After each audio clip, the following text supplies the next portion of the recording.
Se complace en recibir al magistrado Rubén Darío Uceta.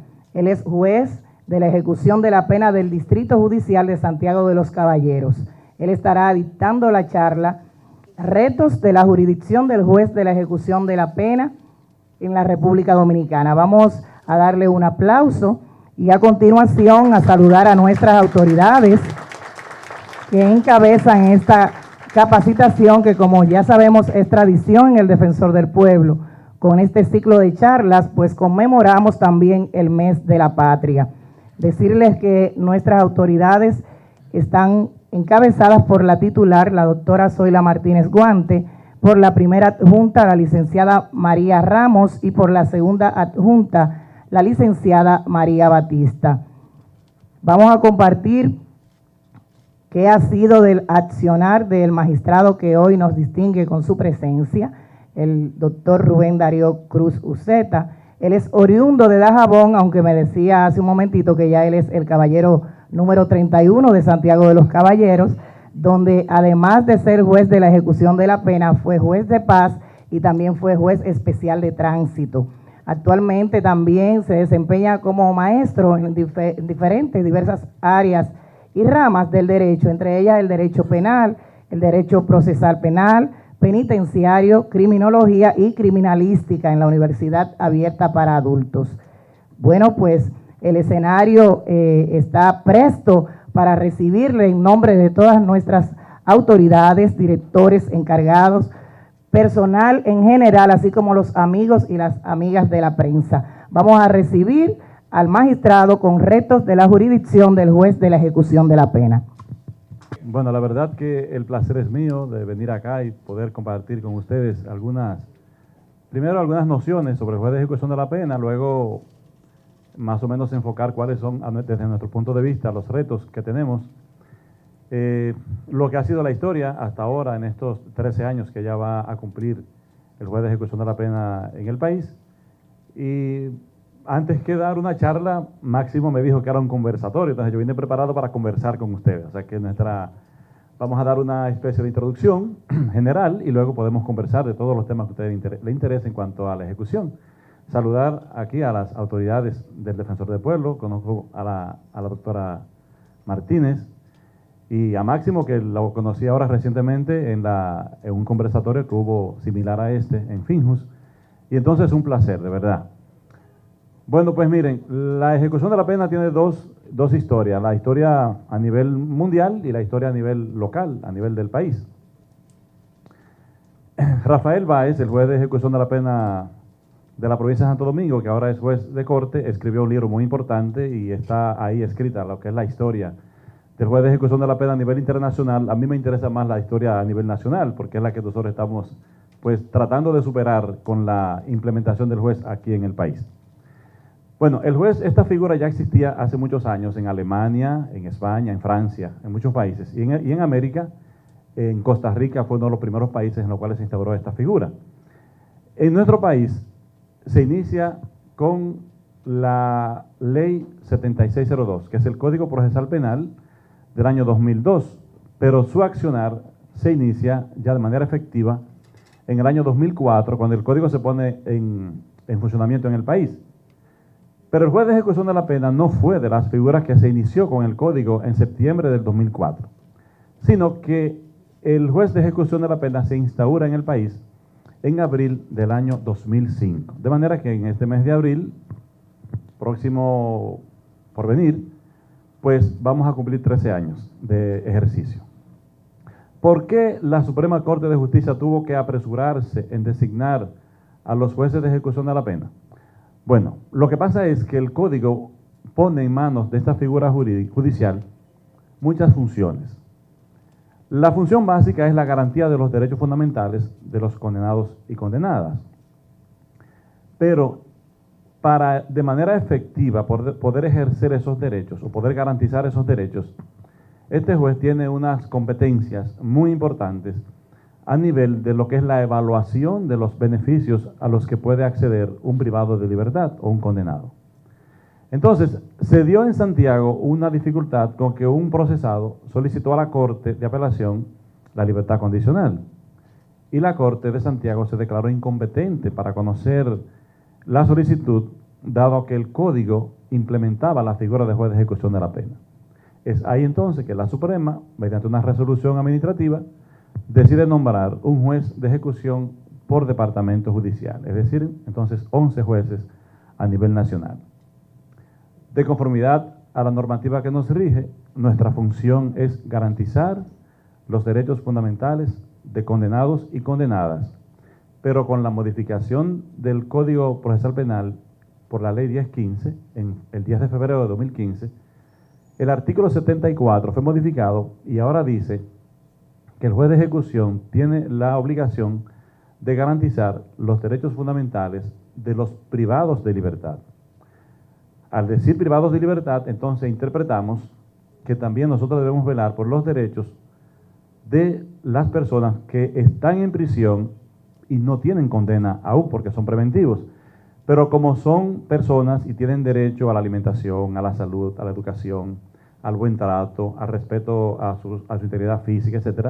Entonces, en esa materia, cuando se dan situaciones que implique que una autoridad judicial deba intervenir para garantizar o reconocer los derechos en ese aspecto de estas personas, entonces el juez de ejecución de la pena tiene competencia. No tiene competencia para decidir nada relativo a el cumplimiento de la medida por la cual esa persona está en prisión, sino que la medida depende del juez que esté apoderado de su caso, que puede ser el juez de la instrucción, o puede ser el juez de juicio, o el juez de corte, o la Suprema Corte de Justicia. Pero en materia de derechos fundamentales, entonces el juez de ejecución es competente para garantizar esos derechos a los privados de libertad.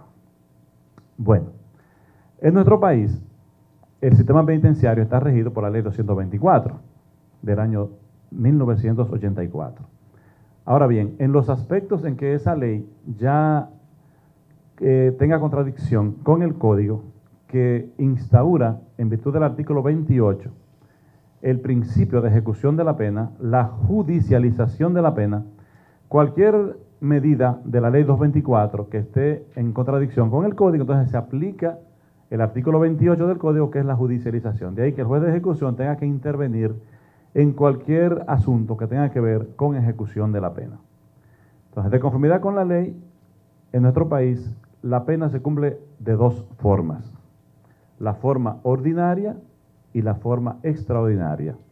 La ordinaria es cuando la persona está en el centro de corrección recibiendo un tratamiento penitenciario en procura de lograr lo que es el fin de la pena, que es poner al condenado en condiciones de volver a la sociedad como un ente rehabilitado. Y la forma extraordinaria es, una vez han pasado los primeros dos periodos del sistema penitenciario, que son observación y tratamiento, entonces el tercero es la prueba. La prueba es la modalidad de que el condenado puede acceder a un beneficio penitenciario, una medida alternativa a la prisión, para cumplir la pena en otra forma, que lo vamos a enfocar en la segunda parte de esta conversación. Entonces, en la primera parte, que es el cumplimiento de la pena de manera ordinaria, es donde el juez tiene una serie de incidentes que son presentados por los internos y las internas en procura de que sean garantizados sus derechos fundamentales. Ustedes saben que la convivencia en prisión es muy complicada, es muy difícil. No hay que haber estado preso para saber que estar en la cárcel no es bueno. Y quizás ninguna persona desearía estar en la cárcel, pero bueno, como los delitos, las acciones del ser humano que son contrarias a la ley están tipificadas, si usted tiene la dificultad de que cometió una violación a la ley en el aspecto penal y como resultado de eso tiene que ir a prisión, bueno, pues para eso entonces están los centros penitenciarios, para acoger a las personas que cometen un delito y necesitan un tratamiento. ¿Cuál es el día a día en la prisión? Nosotros tenemos ahora mismo dos sistemas penitenciarios en nuestro país, lamentablemente, porque debería ser un solo, pero ustedes saben que dada la escasez de recursos, pues no ha sido posible que se siga ampliando el número de centros del nuevo modelo. Entonces tenemos dos sistemas, el nuevo modelo y el viejo modelo. En el nuevo modelo tenemos 22 centros penitenciarios a nivel nacional. En el viejo modelo hay más de 24, porque ya tenemos cerca de 46 centros a nivel nacional. En el nuevo modelo, que es nuestra experiencia, porque gracias a Dios en Santiago tenemos 4 centros y los 4 son del nuevo modelo. Entonces yo tengo más experiencia en el nuevo modelo, pero no puedo decir que no tenga experiencia del viejo modelo porque yo conocía ya antes el sistema de las cárceles públicas. Pero no trato de hablar mucho porque la gente lo conoce y sabe que en las cárceles públicas están todos los problemas del mundo. Lo primero es que la autoridad que dirige esos centros no tiene formación en el aspecto penitenciario. O son militares o son policías y están formados para otra cosa, no para dar seguimiento o tratamiento a personas privadas de libertad. Entonces en esos centros hay mucha dificultad porque hay mucha corrupción, casi todo es comprado. El tráfico y el consumo de droga es como si fuera en la calle, y igualmente otros negocios ilegales. Bueno, ahora, ¿qué quiere el Estado implementar en el nuevo modelo? En el nuevo modelo quiere que sea lo contrario a ese escenario.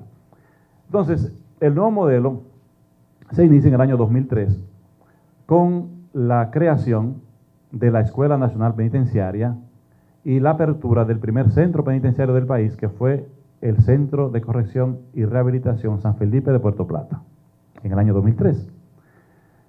¿Qué se pretende hacer en el nuevo modelo? Bueno, se pretende aplicar de manera efectiva los aspectos de la Ley 224 que son compatibles con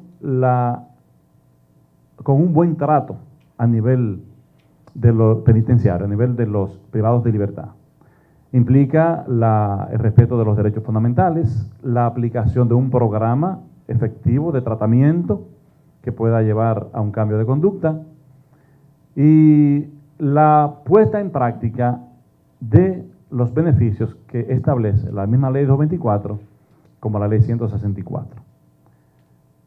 Por eso ustedes ven que en el nuevo modelo se cumplen los 3 periodos que la Ley 224 divide en nuestro sistema: observación, de 10 a 20 días, tratamiento, en la etapa más larga, que es la etapa que dura desde la observación hasta que la persona puede acceder a un beneficio, o sea, porque cumpla el tiempo que la ley dispone, que vamos a decirlo más adelante, o porque se entienda que ya está preparado para ir al medio libre, y el tercero, que es precisamente el medio libre o la prueba. En el nuevo modelo hay mucha disciplina, hay reglas que cumplir, porque hay un manual de gestión penitenciario que contiene una serie de reglamentos de cómo debe manejarse cada aspecto de la vida en prisión en el nuevo modelo. En el desarrollo de esa actividad pues se dan muchos problemas. Dentro de esos problemas básicos está el que en muchas ocasiones se producen agresiones físicas en contra de internos y de internas, más de internos que de internas. O sea, en los centros femeninos no hay mucha dificultad en ese aspecto, pero sí en el masculino hay muchos problemas en cuanto a agresiones físicas que reciben los internos. Uno trata, siempre tiene conocimiento de las cosas porque la gente lo denuncia, hay mucha facilidad para comunicarse con el juez a través de teléfono, de muchas maneras. Entonces el juez siempre se entera de las cosas que pasan en los centros, pero no siempre el juez tiene la solución a los problemas. Hemos tratado de ir llevando mucha conciencia a nivel de los agentes penitenciarios, de que no siempre se debe responder con violencia a una actitud, digamos que errada de un procesado, pero no siempre está la forma correcta de responder por parte de las autoridades y entonces se dan esos conflictos. Otras veces esos conflictos son generados por violaciones disciplinarias que cometen los internos que nosotros tampoco podemos ocultar porque la conocemos. En el nuevo modelo hay muchas prohibiciones, especialmente prohibición de uso de drogas, alcohol, teléfonos, celulares, etc. Entonces, hay internos, porque yo decía en el conversatorio de Finjus que el porciento de procesados que no han asumido el periodo de tratamiento con responsabilidad es muy mínimo. De hecho, en Santiago yo tengo computado que los internos novedosos no son más de 60 a 90 de una población de 670 internos. Ahora, esos 60 o 90 dan tantas novedades que pudiera dar la impresión de que el modelo no tiene control, y no es así. Entonces esas situaciones producen muchas actividad de violencia en los centros del nuevo modelo, que no debería ser porque estos centros se han convertido en el país en una especie de escuela, que comienza con la alfabetización, sigue con la educación media, la educación secundaria y la universitaria. Porque nosotros tenemos actualmente muchos internos, ya otros, unos graduados, otros ya muchos haciendo carreras universitarias en el país. Entonces eso es un gran avance, porque nuestra historia, eso no se vio mucho, de que un procesado, un condenado en prisión, tuviera acceso a la educación. Y no solamente a la educación inicial, sino la educación en el aspecto integral, desde la alfabetización hasta la universidad. Entonces esa es la vida en el sistema penitenciario. Una vez el condenado ha podido pasar de manera positiva estos dos periodos, observación y tratamiento, con la participación activa en diversas actividades, porque el nuevo modelo está lleno de actividades a nivel educativo, artístico, deportivo, vocacional.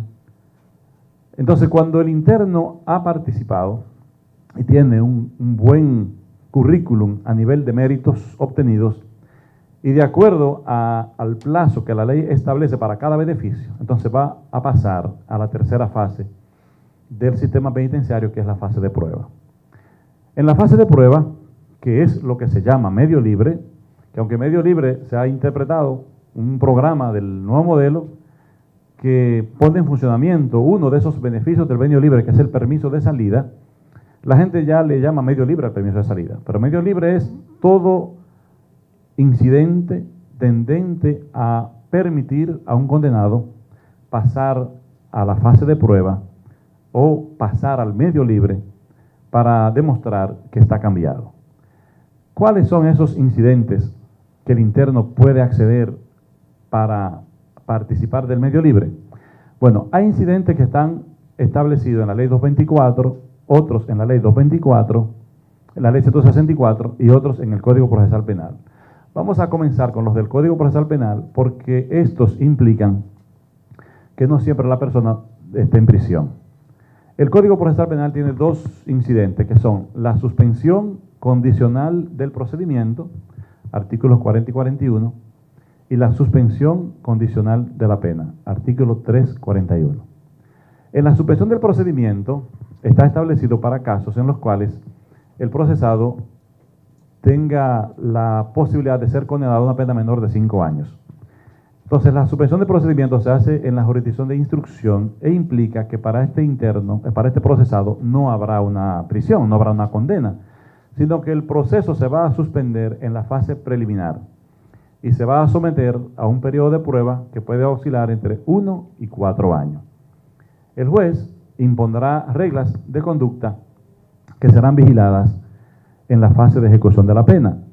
La suspensión de procedimiento es la excepción a que solo la sentencia condenatoria es ejecutada en esta fase, porque recuerden que aquí no hay una pena, hay una suspensión sujeta a un periodo de prueba, pero esas reglas de ese periodo las vigila el juez de ejecución.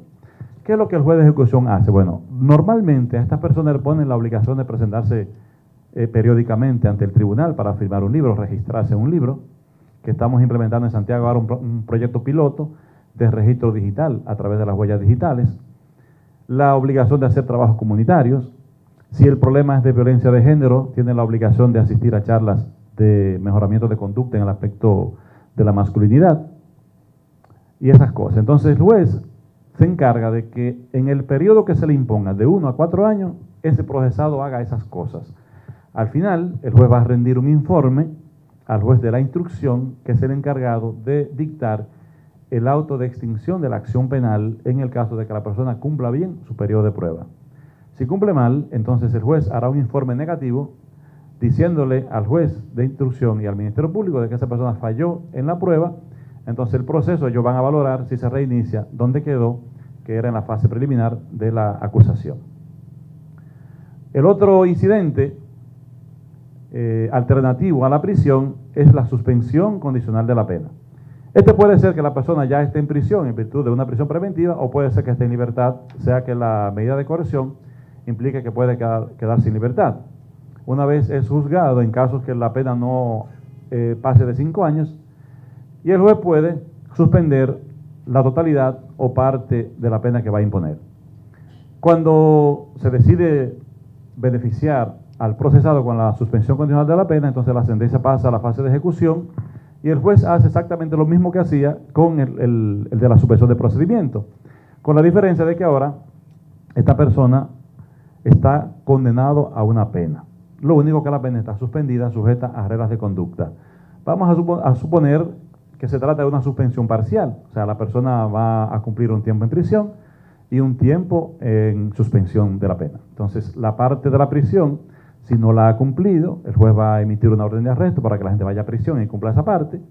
Si ya la cumplió en prisión preventiva, no hay problema, va a continuar entonces en la fase de suspensión de la pena en libertad para cumplir reglas de conducta similares a la de la suspensión de procedimiento. Si todo marcha normalmente, todo marcha sin ninguna dificultad, de que la persona cumpla sus reglas como estaba previsto, pues al final se dará un auto de extinción de la pena que la va a dar el juez de la ejecución.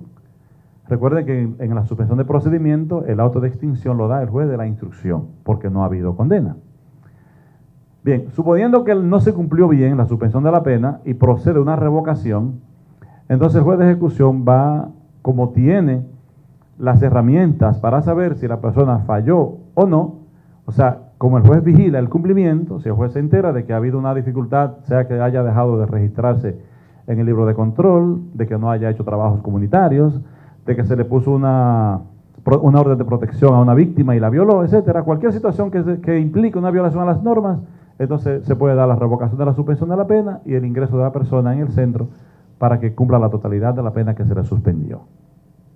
Esos son los dos incidentes del Código Procesal Penal que el juez de ejecución de la pena controla o le da seguimiento a su cumplimiento. Entonces, a nivel de la ley 224, nosotros tenemos otro incidente que modifica la pena o el cumplimiento de la pena, que es el permiso de salida.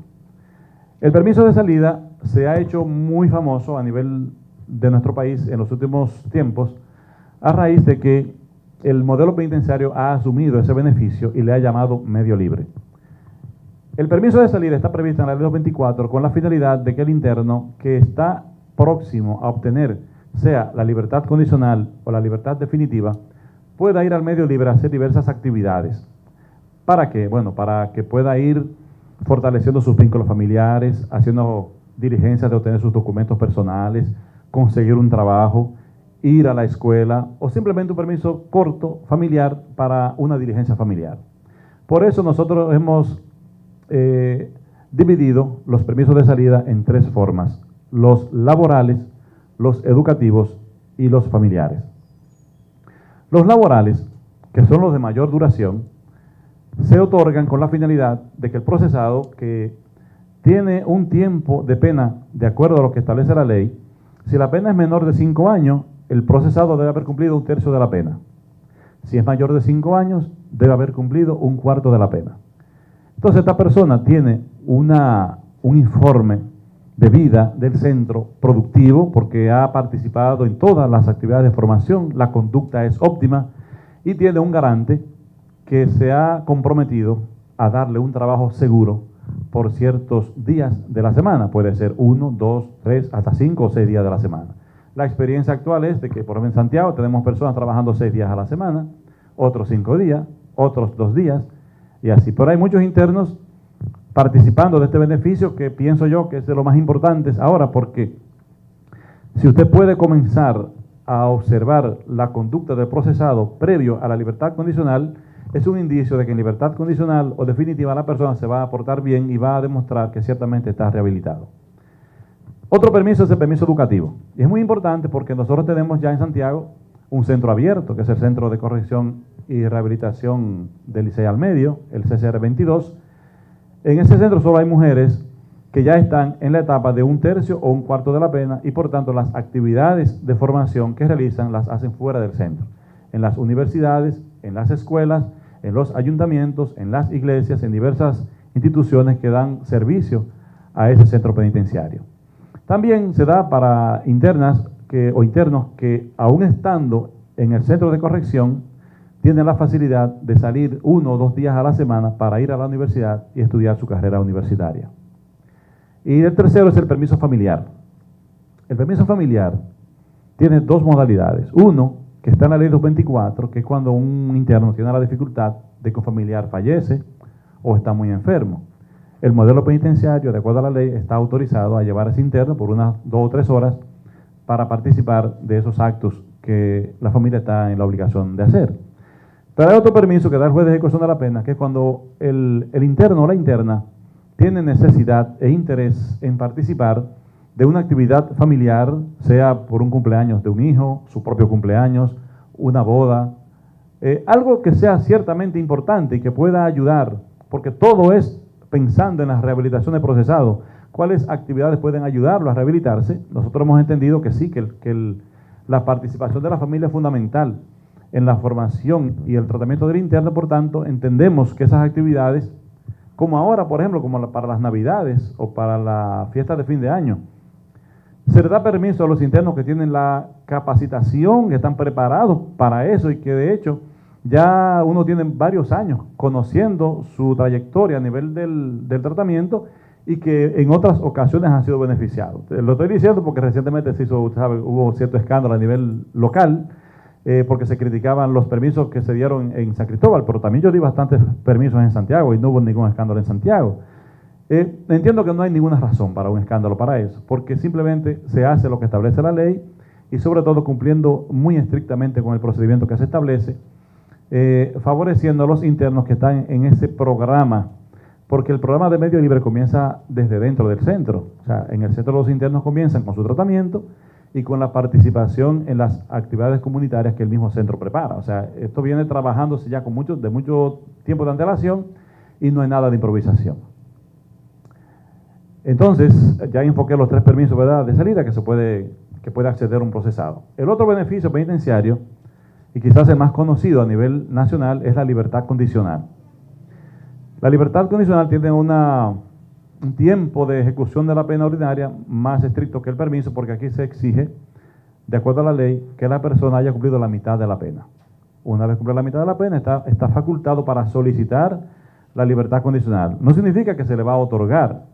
Bueno, significa que se va a evaluar su formación, su expediente, y si tiene la capacitación requerida, entonces podrá participar del medio libre a través de este beneficio. A veces uno encuentra que recibe ciertas críticas porque de verdad que muchas personas prácticamente a la mitad de la pena ya van con una preparación muy profunda, van con muy buenos méritos, y usted diría, bueno, ciertamente está capacitado y pudiera ir al medio libre, pero hay situaciones que también el juez debe valorar, porque hay una función nuestra que es velar porque haya una correcta ejecución de la pena. Entonces, la ejecución de la pena no podemos verla solamente desde lo que pasa dentro del centro, sino también lo que puede pasar desde la sociedad. Entonces, nosotros debemos responder también a cuestionamientos sociales, o sea, las expectativas que la sociedad se crea conforme a la gravedad de los casos, a la incidencia que el caso pueda tener a nivel social. Entonces, valoramos también cuál es la efectividad con que la ejecución de la pena ha podido responder a las expectativas sociales desde el punto de vista de la ejemplarización y el resarcimiento social, que es la función retributiva de la pena.